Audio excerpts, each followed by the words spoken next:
Hello and welcome you once again in this new session of English poem. And today's topic is a poem written by a very famous romantic poet laureate Robert Southey after Blenheim. It was written in the year of 1798. This poem after Blenheim, it is the most famous battle in the War of Spanish Succession that was fought from 1701 to 1714. It was fought between the Austria and France, where the Austria was supported by a British, where English defeated the France and Bavarian armies at Blenheim. So after the war, this poem was written by the Southey, that what has happened with one family. The character of this poem was an old grandfather, old Caspar, and his two grandchild, a grandson, Peterkin, and granddaughter, Wilhelmine. Where a Peterkin, one day he was playing near the stream, he found one skull. So he took that skull and he began to play like a football. And he was eager to know that what is this. He took that skull to his grandfather, who was sitting outside his cottage and was talking to his granddaughter. She was playing just outside the cottage. So now let's start with the poem. The first two stanza. See this Robert Southey. Sir Robert Southey and his poem After Blenheim. So the first two para. It was summer evening. Old Caspar's work was done, and he, before his cottage door, was sitting in the sun. And by him spotted on the green his little grandchild Wilhelmine. She saw her brother's Peterkin roll something large and round, which he besides the rivulet is playing there had found. He came to ask what he had found. That was a large and smooth and round. So in the first two stanza, poet want to say, in the first stanza especially, he sets the tone and the atmosphere for the narration and the reflections. What he said, that it was a summer evening and the place was the outside of one cottage where an elderly farmer or an old farmer, his name was Caspar. Caspar was sitting in the sun before his cottage door, and his his little granddaughter Wilhelmine, she was playing in the field. So this was the situation. This was the atmosphere. It's a cottage. Outside the cottage in the sun, an old farmer whose name was Caspar was sitting over there, and one of his grandchildren, a granddaughter, her name was Wilhelmine, she was playing this. See, this is the picture. It's a old Caspar with his granddaughter Wilhelmine, and a boy standing with the blue coat is his grandson Peterkin. Wilhelmine suddenly saw that her brother Peterkin is rolling something, is playing with a round shaped skull which he had found beside the stream while he was playing there. He took that skull and he wanted to know from the Casper, his grandfather, what it was. He wants to know that what it was, so he took that skull to his grandfather.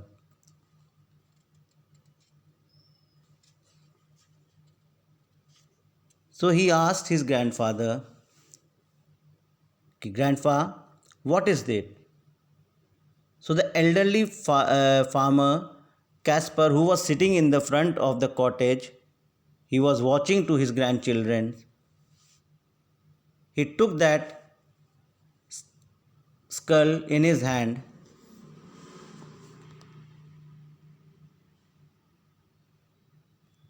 Now, in the second, third, and fourth stanza, old Caspar took it from the boy who stood expectant by, and then the old man shook his head and with a natural sigh, "'Tis some poor fellow's skull," said he, "who fell in the great victory.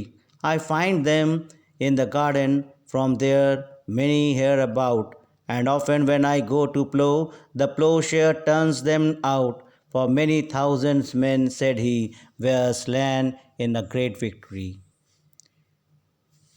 So now he took that skull in his hand, and old Caspar took the skull from the Peterkin, and he replied that it is a skull of some poor man who was killed in the war.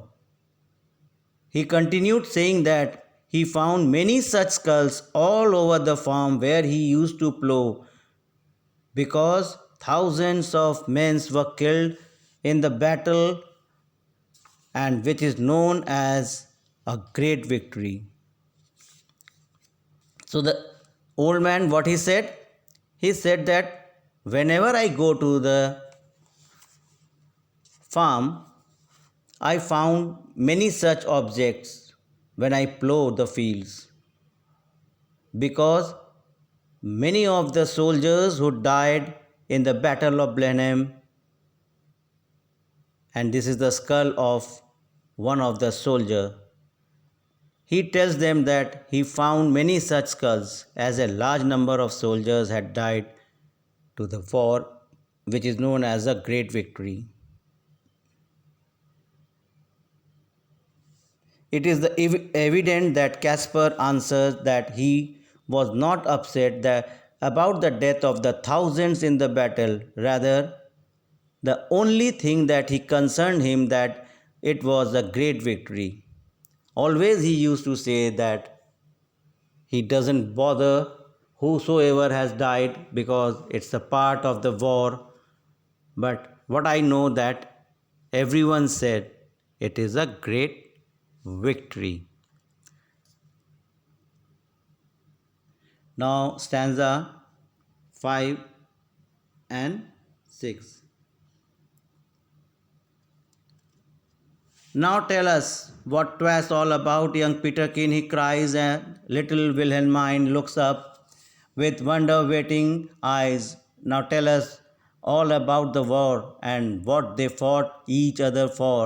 "It was the English," Caspar cried, "who put the French to rout, but what they fought each other for, I could not well make out. But everybody said," quoth he, "that 'twas a famous victory." Young Peterkin asked the grandfather to tell him the purpose of the war, why the war was fought. He was asking to his grandfather, while little Wilhelmine also looked up the grandfather what he will say, why the war was fought. But Caspar said in reply that English defeated the French, but he could not say why the war was fought.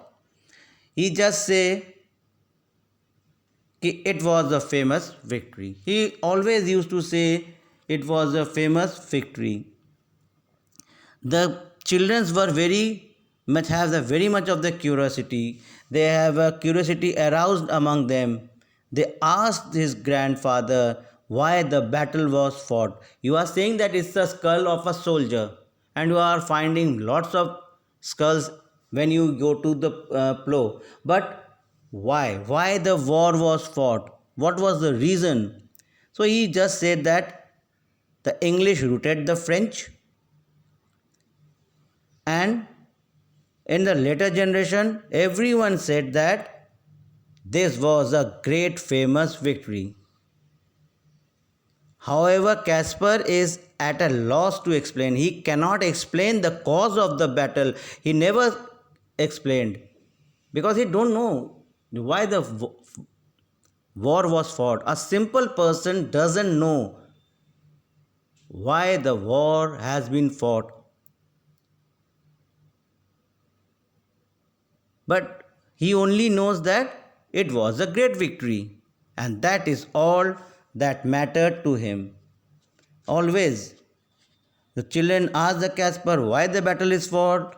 Always they used to ask him, and every time the old Caspar just said that it was a war fought between the English and the French, and French were defeated. And the cause I cannot say, because what I know, it was a great victory.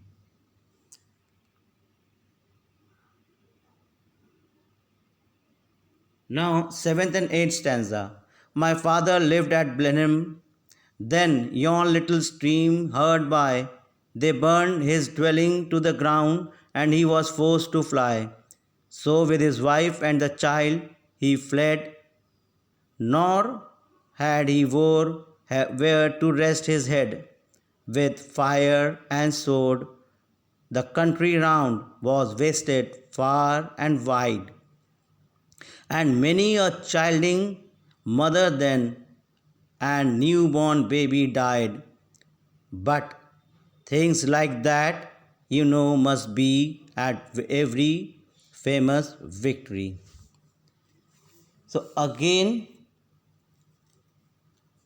in this sentence, in the course of the narration, Caspar told the children that his own father, now he is saying that what had happened when he was a child, that when the war was going on, he was child.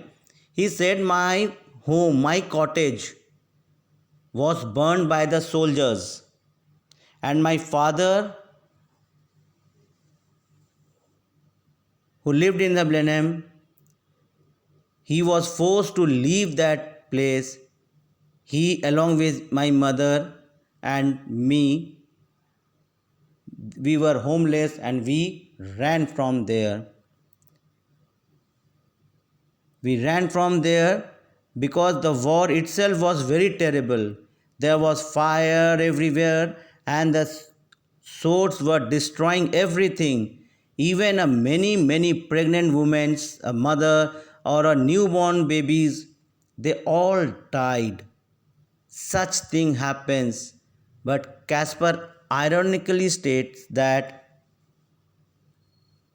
it happens in every war where a small child, a woman's, an innocent person dies. But at every battle, it is said that it's a great victory.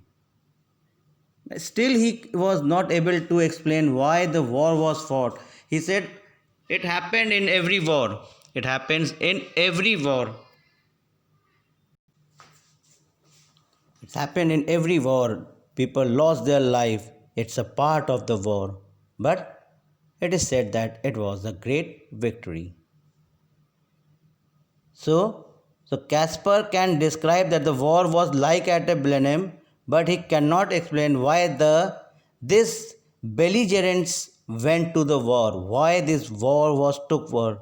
Neither does he seems to curious about the causes.